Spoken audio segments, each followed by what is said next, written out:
it gives you other options. Oh my god, that one just looks insane. As part of the new Photoshop beta, there is a new tool inside it called Generative Fill that I think is literally going to change photography as we know it. Or it has the potential to anyway. It is still only in beta version, but it has genuinely made me speechless in the few times that I've used it. And I'm going to walk through it in this video and we'll just kind of take it in, because my head is just, I don't even know what to say about photography anymore. Let's just jump straight into Photoshop and we'll have a look. So as you can see here in Photoshop, I've already imported some photos that I've edited from the past fairly recently. And I will just say that this is part of the new Photoshop beta. So if you've not downloaded the new beta version of Photoshop and you want to try this out, you need to download the new beta. Let's click on this photo. So this is just a simple portrait of me. It's a portrait photo.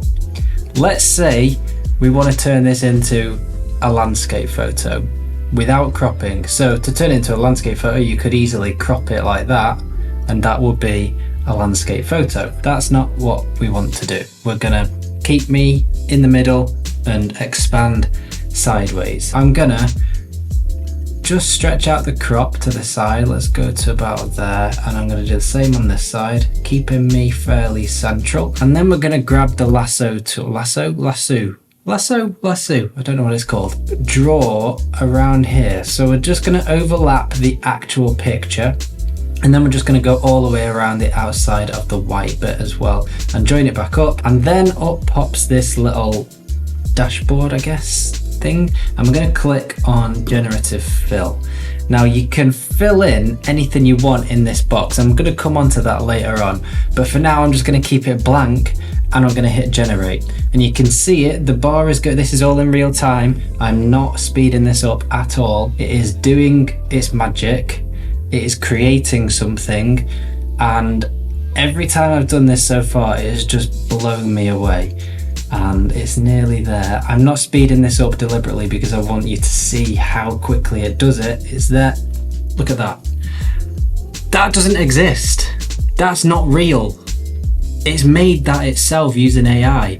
And I'm going to do the exact same this side. I'm going to overlap this picture, draw all the way around the outside of the white, join it up, click Generative Fill, hit generate. Not typed anything in the box. Again, this is in real time.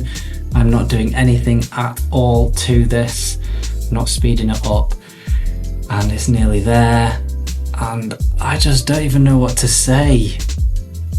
I don't know what to say. It's just changing photography.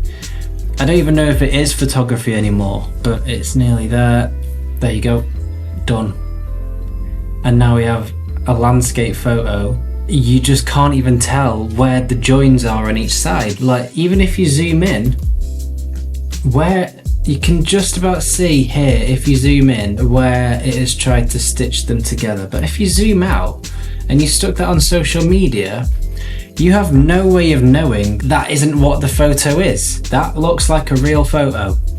Half of it, in fact, doesn't actually exist. I think it's quite scary for photography, because you clearly don't even need to take any part of a photograph now to get a photograph. All you need is, do you need any of it? It's got all of the depth of field in it as well, and I'm speechless. Let's do another one. So this one is obviously another portrait shot, but I'm going to go a little bit more extreme on this one. First up though, we are going to do the exact same thing. I'm going to turn it into a landscape photo, draw around here, join them up.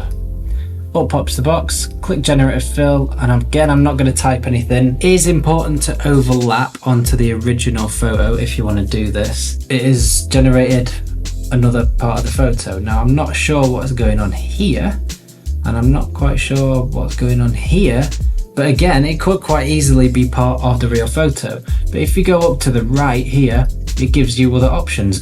Oh my god, that one just looks insane. What is happening? So you can choose, it gives you options over here on the right. But we're going to go one step further. We're going to use this same tool. There's two men here sat fishing.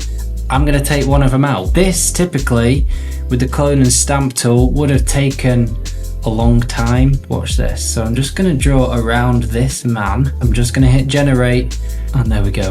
He is gone, and you would never know. I've not had to do anything else. There is still the reflection here, so I'll do the same again. Generate fill, generate, and you will notice that every time you do a generate fill, it does create a new layer over here. There we go, he's gone.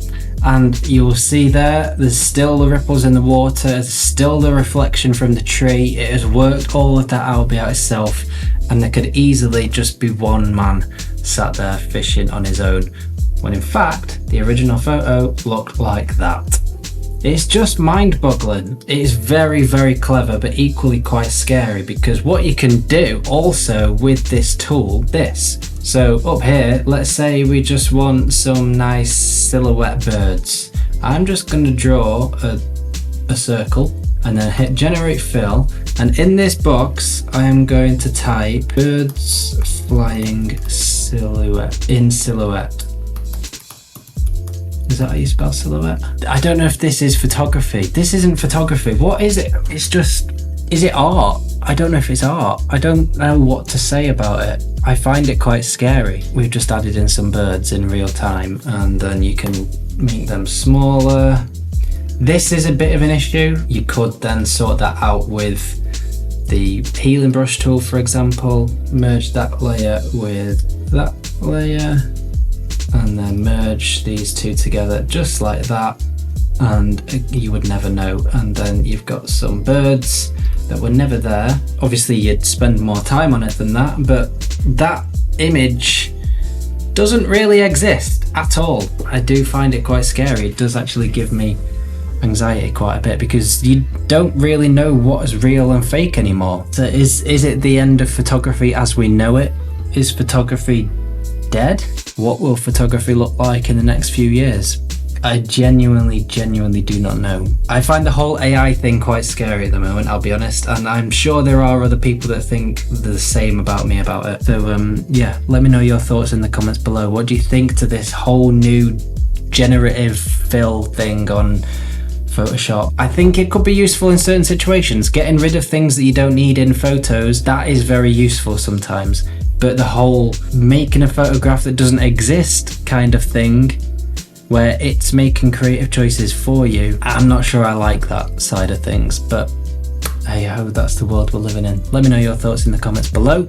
Don't forget to hit subscribe, and I shall see you in the next video.